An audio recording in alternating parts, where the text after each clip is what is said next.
pene sengo koyeba ete bozali ebele bozali kolanda biso na ngonga oyo na programme na biso Écho du Kimbangisme. Lelo tozali bongo le 25 décembre 2022 tozwami bongo na mboka mokonzi Kinshasa esika pi tata mokonzi ya bule alansaki appel na bandimi nyonso tu ya engomba Kinshasa ete na mokolo mwa lelo dernier dimanche ya mbula moto moko te atikala na ndako na yango tokolanda reportage caméra na biso ebimi libanda mpona koyeba mpe komona kolakisa bino ndenge nini bandimi bazali komata na centre d'accueil esika tata mokonzi ya bule abengisi bana na ye ya mboka mokonzi Kinshasa. Tolanda.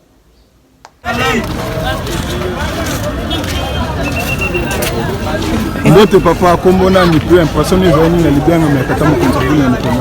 Ouais, merci beaucoup papa journaliste. Comme on a eu papa Darel Wanzambi, Azali directeur de la production à Rataki Braza. Bien ami papa c'est moi qui m'a ngani vraiment esengo zali ya trop. Ninge sengami chaque dimanche photos ala. Ya mo pe biso to muti Congo Braza.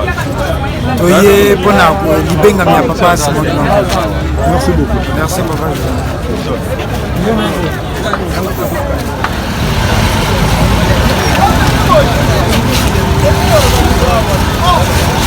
Votre papa après ça so kombo na po ti commune papa na ezali nini na bien na tata mokonzi papa pasteur baseke bambi ya papien paroisse mama mwiru ye na linga libyanga mi ya papa mokonzi ya bule obi azana likambo spécial eza bandimi yo balala eza o bakweya nyonso aya poto zaka na mokonzi moko papa si moki mbango piangani oyo ayebani na leta oyo ayebani mpe na molimo yango toye na mbela oyo apesi biso mokoyo ya lelo ata moto abela ata moto alemba aya mokoyo ya lelo azanga te po eza message spécial ya tata na biso tata si moki mbango.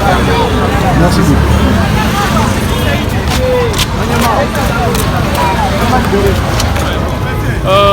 Bonjour papa, ngai comme on a papa Jean Dadi Kandou, mais na eba ni mingi na kombo ya papa JDK. Déjà quand on a la Kimbangi, c'est déjà qu'on a la fière. Papa c'est moi avec biso mon valeur pas loba, est très important, très capital. Donc pour nanga d'abord et puis pour na ba Kimbangi tenir sur notre immobilier. C'est vraiment très important. Biso ebi kazaka na mutu no papa c'est moi qui a yena yinzambe na biso.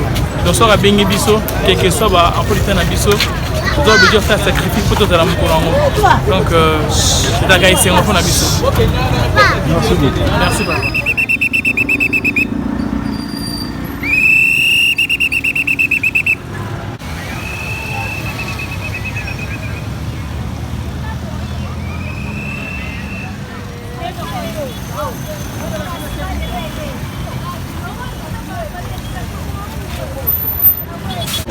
Merci papa journaliste mbote mingi ngai kombo na ngai papa Lukombo Lutonadio David nganisi bomoni teni nazali mwana koreki moyembi na chorale des enfants kimbangistes pona libenga mia mokonzi tata mokonzi ya bule nzambe molimo santo papa simo kimbangu kiangani vraiment nazana bosepeli mingi pamba te dimanche ya lelo eza vraiment ndenge mosusu par rapport ba dimanche nyonso ndenge ezailaka nde nzambe molimo santo abengi biso yenda yebi ntina oyo abengeli biso malgré mokolo mwa yenge yebani ezali mokolo na ye foko kumisa mpe kosanjela kopesa yango mobimba me ya lelo ezali na lolenge mosusu toza na bosepeli alors tozali kozela ndenge alakaki biso ete akoloba liloba nde yango biso bana na ye toye na liloba wana yango nde kopesa biso makasi mpe ekosunga biso na ntina milimo na biso mpo elonga na biso ezala.